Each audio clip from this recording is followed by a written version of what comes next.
অন্য মুসলমান নিরাপদে থাকবে, কষ্ট পাবে না। আমার সঙ্গে কথা বলে, আমি যে কথা বললাম আপনাদের মনের সঙ্গে লেগেছে না লাগেনি? মনের সঙ্গে খাপ খায় জি। সুতরাং মনে রাখুন, আমার নবীর হাদিস একটিও অসংলগ্ন নয়, নবীর হাদিস আনঅ্যাপ্রোপ্রিয়েট নয়, নবীর হাদিস অনুপযুক্ত নয়, বরং নবীর হাদিসগুলো যুগে যুগে কালে কালে মানুষের জন্য মনে খাপ খায় এমন কথাই নবী বলেছেন। তবেই তো মানুষ পাবে হেদায়েত, সুবহানাল্লাহ বলেন, তবেই তো পাবে সঠিক পথের ঠিকানা, তবেই তো পাবে আল্লাহর সন্তুষ্টি লাভের রাস্তা। সুবহানাল্লাহ। প্রিয় ভাই, আমি আপনাকে বলতে চাইলাম যে আমার আপনার জবান থেকে অন্য মুসলমানকে যদি নিরাপদে রাখতে হয় তাহলে এতগুলো বিষয়ে সাবধান হতে হবে, এতগুলো বিষয়ে সাবধান হতে হবে। ভাই শয়তান না, শয়তান এই জাতীয় বিষয়গুলোতে খুব উস্কানি দেয়। একটা মিথ্যা রটনা, একটা মিথ্যা প্রোপাগান্ডা, যে একটা চুগলি, কারোর নামে কুৎসা রটনা, কারোর নামে অপপ্রচার করা, কর্কশ ভাষা বলা, কিংবা অত্যন্ত রুষ্ট রূঢ় ভাষা বলা, এগুলোর ক্ষেত্রে শয়তান অত্যন্ত উৎসাহ দেয়। কারণ জানে এই কথাগুলো যদি ব্যবহার করে তাহলে এর বিনিময়ে ওর পাপের পাল্লাটা শুধু বাড়বে না, বরং এই মানুষের হক নষ্টের দায়টাও চাপবে। নাউজুবিল্লাহ বলেন, আর একটু জোরে বলেন। ভাই আপনি জিকির করলেন না, সওয়াব কম হবে। আপনি তাসবিহ পড়লেন না, সওয়াব কম হবে। আপনি নামাজের বাইরে দরুদ পড়লেন না, সওয়াব কম হবে। আপনি নামাজের বাইরে কোরআন তেলাওয়াত করলেন না, সওয়াব কম হবে। জি, কিন্তু এই জবানটা দ্বারা যদি ওই যে কটা কথা বলেছি ওগুলো যদি আমরা কেউ ব্যবহার করি তাহলে পাপের মিটারটা চড় করে বেড়ে যাবে। সব কম হবা তবুও ভালো। এই আমার দিকে থাকা, আমি ফাউ ব্যাটারি পড়েই না আর ফাউ সময় নষ্ট করি না। সব কম হওয়া তবুও ভালো পাপ বাড়ার তুলনায়। মুখস্থ করুন আমার কথা, সওয়াব কম হওয়া তবুও ভালো, পাপের পথ রোধ কর অনেক অনেক উত্তম। পাপের পথ খোলা তুলনায় সওয়াবের পরিমাণ কম হোক তাও ভালো। কিন্তু আমাদের সর্বনাশ হচ্ছে যে আমরা সওয়াব করতে জানি, মাশাআল্লাহ, সেটা খারাপ নয়, কিন্তু পাপের পথকে রোধ করতে পারি না, এটা আমাদের মারাত্মক দোষ। ঠিক কিনা বলেন?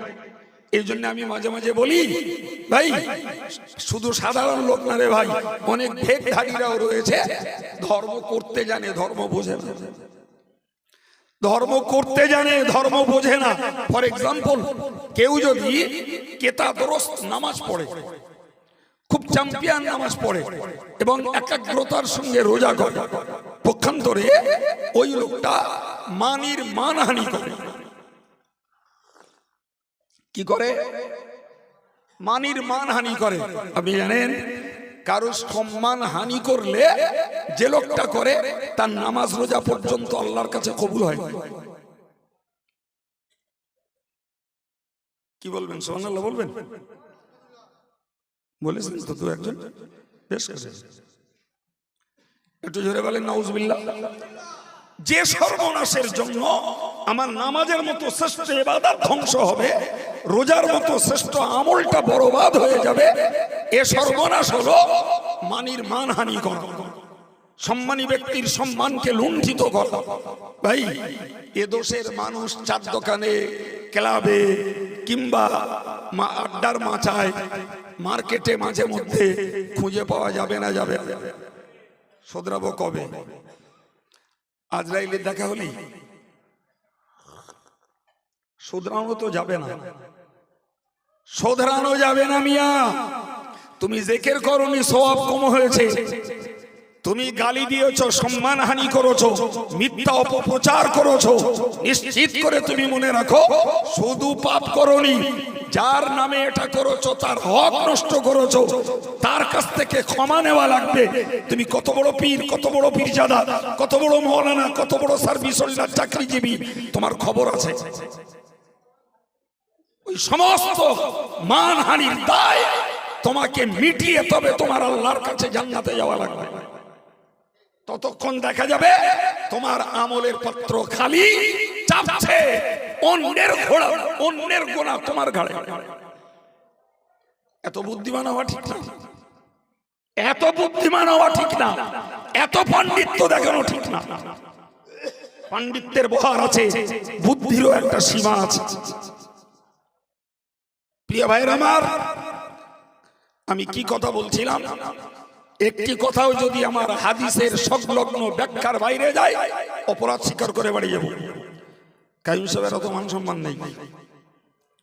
প্রিয় ভাই, এবার বলুন, আমি আপনাকে বোঝাচ্ছিলাম কি, জবান দ্বারা অতগুলো অপরাধমূলক কাজ করা যায়, তথা অপরাধমূলক কথা বলা যায়, যেটার জন্য এমনি হবে গোনা, উপরন্ত চাপবে হক নষ্টের গোনা। আর হুকুকুল ইবাদ নষ্ট করলে সংশ্লিষ্ট ব্যক্তি যদি ক্ষমা না করে, তুমি যে মহরতি হও তোমার ক্ষমা নাই। ভাই সম্মানিত ভাইরা, আমি একটা সাইড বললাম, যে এরপরে আর একটা সাইড বলছি। আর একটা সাইডের কথা মনে রাখো, যে তোমার হাতের দ্বারা অন্য মুসলমান যেন কষ্ট না পায়, হাতের দ্বারা অন্য মুসলমান কষ্ট না পায়, বরং তোমার হাত থেকেও অন্য মুসলমানরা নিরাপদে থাকুক, তবে তুমি ভালো মুসলমান। সুবহানাল্লাহ বলেন, আর একটু জোরে বলেন। প্রিয় ভাই, এখন বলুন, ছেলেটি অন্যায় করেছে, আব্বা মারবে, মেরেছে। ছাত্র অন্যায় করেছে, ওস্তাদ তার শায়েস্তা করেছে। চোরে চুরি করেছে, গ্রামের বিচারকরা তাকে ধরে ঠেঙিয়েছে। তো মারে কি দিয়ে? পা দেয় না হাত দেয়? সাধারণত মার হাত দিয়ে হয়, পা দিয়ে মারা যায় লাথি। তো লাথি মারে কখন? যখন হাত দিয়ে পারে না তখন। তাহলে ফার্স্ট স্টেজ হলো হাতে।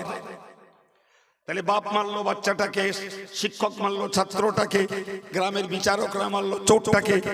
তাহলে এই যে চোর, ওই উচ্ছৃঙ্খল ছেলেটা, ওই দুষ্টু ছাত্রটা, ওরা তো এদের হাত থেকে নিরাপদে থাকলো না। তাহলে হাদিস অনুযায়ী ওই লোকটা কি ভালো মুসলমান না? ওই হুজুরটা, ওই মাস্টারটা, ওই বাপটা, যে ওই বিচারক গুলো, ওরা কি ভালো মুসলমান না? এর নাম হাদিসের ব্যাখ্যা। ঘোর লেগে গেছে বলো, এক্ষুনি বলো ঘোর লেগে গেছে। আমরা তো শুধু থ্রো শুনে যাচ্ছি, ঝড়ের মতো শুনতেছি। কি শুনতেছি আর কি বুঝতেছি আল্লাহ জানে। ঘোর লেগে গেছে মিয়া। মনে রাখুন, জি মনে রাখুন, এই যে বাপ মারলো বাচ্চাটাকে, এটাকে বলা হয় তাদিবান, তাকে আদব শেখানোর জন্য।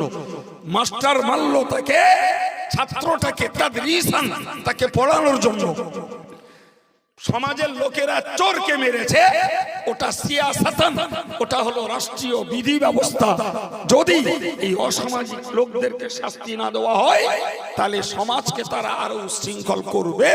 সুতরাং এদেরকে মারার পরেও অবশ্যই ওই আদর্শ শিক্ষক, আদর্শ পিতা, আদর্শ বিচারক, তিনি অবশ্যই আদর্শ মুসলমান। জোরে বলুন সুবহানাল্লাহ। দোষটা কোথায়?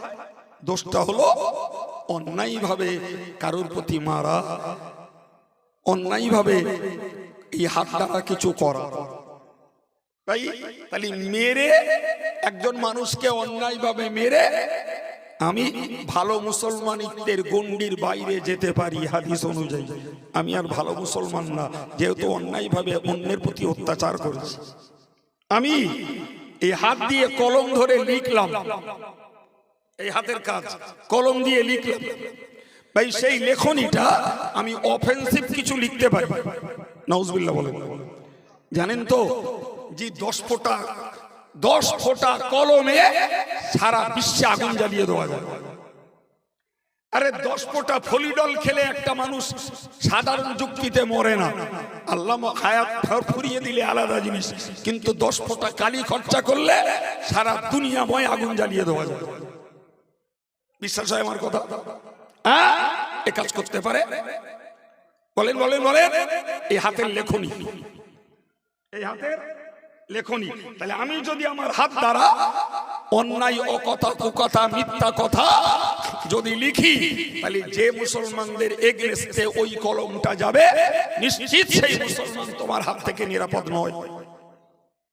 আজকের যুগে কলমের লেখনির আরেকটা সাইট তৈরি হয়েছে, সেটা হলো ফেসবুকে লেখা।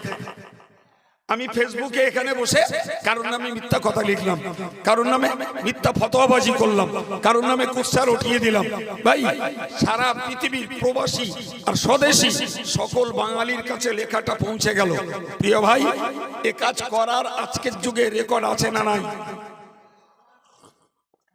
কম না বেশি? জোরে বলে ভাই। আজকের যুগে কমনলি যদি কোন যন্ত্র মানুষকে জাহান্নামে নিয়ে যায়, তার জন্য উপযুক্ত যন্ত্র হলো মোবাইলের অপব্যবহার। সাবধান হন, সতর্ক হয়ে যান। একদিকে জবানের ব্যাপারে, আর একদিকে এই যুগে আধুনিক কালে মোবাইলের অপব্যবহার থেকে বাঁচতে হবে আমাদেরকে, ছেলেদেরকে, মেয়েদেরকে। তা না হলে জাহান্নামে যাওয়ার পথ খুব ক্লিয়ার, খুব ক্লিয়ার। প্রিয় ভাই, আমি এই হাদিসটুকুর ব্যাখ্যা আপনাদেরকে শুনিয়েছি যে জবান থেকে অন্য মুসলমানকে নিরাপদে রাখতে হবে, তার 6টা পয়েন্ট বলেছি। এতগুলো বিষয় থেকে বাঁচতে হবে। হাত দ্বারা অন্য মুসলমানকে নিরাপদে যদি রাখতে হয়, মারির হাত থেকেও, মার দেওয়া থেকেও বাঁচাতে হবে, এবং ওই হাত দ্বারা কলম দিয়ে লেখন, অন্যায় লেখনী বন্ধ করতে হবে, আর ওই হাত দ্বারা ফেসবুকে মিথ্যা অপপ্রচার বন্ধ করতে হবে। রেহাই নাই। তুমি কে হে? তুমি কে? যদি ক্ষমতা থাকে রয়েছে ধ্বংস, এদের জন্য রয়েছে জাহান্নামের উপত্যকা। পরের কথায় বলেছেন লুমাজা, যারা সম্মুখে একেবারে সামনাসামনি ঘৃণা করে, অপমান করে, অপদস্থ করে, সামনাসামনি কেউ যদি গীবত গিল্লা করে, নিন্দা কুৎসা রটায়, তার জন্য যথারীতি ধ্বংস তথা দোজকের অয়েল নামক অংশ। একবার জোরে বলুন নাউজুবিল্লাহ। ও কাজ যদি আমি করি পাওনা আমার, ও কাজ যদি হাইসেপ করে তারও পাওনা, ও কাজ যদি পীর সাহেব করে তারও পাওনা, ও কাজ যদি পীরজাদা করে তারও পাওনা, ও কাজ যদি মেটো খেটো মানুষ করে তারও পাওনা, ও কাজ যদি চাকরিজীবী করে তারও পাওনা, ও কাজ যদি মৌলানা ডাক্তার মাস্টার করে তারও পাওনা। যদি তুমি পিছনে পশ্চাতে গীবত করো, যদি তুমি সম্মুখে কাউকে নিন্দা করো, তোমার জন্য রয়েছে দোজকের অয়েল নামক অংশ, যেখানে যাওয়া মানেই ধ্বংস। আজকে আমল করবে শ্রীপদ বাবু, হরিপদ কাহার কথা বলে রাত জেগে বসে আছে, কিছু ঝুলিতে নিয়ে বাড়ি যাবে। কে করবে আমল? এটা কি প্রদীপ বাবু? কার এটা? আমল যদি করতে হয়, আমল যদি করতে হয়, ফার্স্ট এন্ড A1 ব্যক্তিত্বই হলো ঈমানওয়ালা মুসলিম নারী আর পুরুষ, অন্য কেউ না। তোমার অন্য ডিগ্রি কি আছে, অন্য গুণ কি আছে পরে রাখো, তোমার সবথেকে বড় পরিচয় তুমি একজন ঈমানদার। ঠিক কিনা বলুন? জি। তাহলে এই আমলের জন্য দায়বদ্ধ ঈমানওয়ালা। তুমি হাফেজ না, মৌলানা না, মুফতি না, পীর না, পীরজাদা না, ডাক্তার না, মাস্টার না, ব্যারিস্টার না, মিনিস্টার না, এমএলএ না, এমপি না, প্রধান না, মেম্বার, পরে দেখা যাবে। আগে তুমি কি বলেছি? ঈমানদার। জি। তাহলে একজন ঈমানদার হিসাবে যদি আমার কোনো কথার দোষে যদি আমার জন্য দোজকের অয়েল নামক স্থানে পড়ে ধ্বংস হতে হয়, এটা নিশ্চয়ই বুদ্ধিমানের কাজ নয়, এটা পরকালের ভয়ের কাজের নয়। সম্মানিত ভাইরা আমার, তো ওই যে সম্মুখে নিন্দা অথবা পিছনে নিন্দা, সম্মুখে নিন্দা, পিছনে নিন্দা, পিছনে নিন্দা, সম্মুখে প্রশংসা, স্বভাবটা খুব ভালো। জোরে বলেন। আমার নবী বলেছেন জানেন, শিরারু ইবাদিল্লাহি আল মাশাউনা বিন নামিমা। প্রিয় নবী বললেন যে আল্লাহর বান্দাদের মধ্যে নিকৃষ্ট ব্যক্তি হলো যারা চুগলি করে বেড়ায়। আর চুগলি করে বেড়ায় ওই লোকগুলো যারা কাজ ছাড়া ফাউ সময় নষ্ট করে তারাই। আমি মাইকে বলছি, ঘরে দৌড় দিয়ে বলছি, অন ক্যামেরায় বলছি, সারা পৃথিবীর প্রবাসী বাঙালির কাছে আমার বার্তা পৌঁছেছে। জি, সাধারণভাবে এটাই, যারা কাজ থাকে, কাজে থাকে, তাদের সমালোচনা করার সময় থাকে না। জি, যদি 20 ঘন্টা জাগে 20 ঘন্টাই কাজ করে, এদের সমালোচনা করার সময় নেই। কিন্তু যাদের পয়সার অভাব নেই, ফাউ সময় নষ্ট করে আর শুধু পড়ে সমালোচনা করে, পাপের পাহাড় তৈরি করে, নিজেরাও জাহান্নামের পথ খোঁজে, আর কিছু সাঙ্গপঙ্গ আছে তাদেরও একদম বেমালুম জাহান্নামের পথে নিয়ে চলে যায়।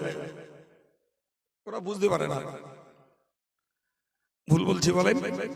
হ্যাঁ, প্রিয় ভাইরা আমার, খুব ভালো করে উপলব্ধি করুন। এই যে সম্মুখে প্রশংসা, পিছনে নিন্দা, স্বভাবটা ভালো নয়।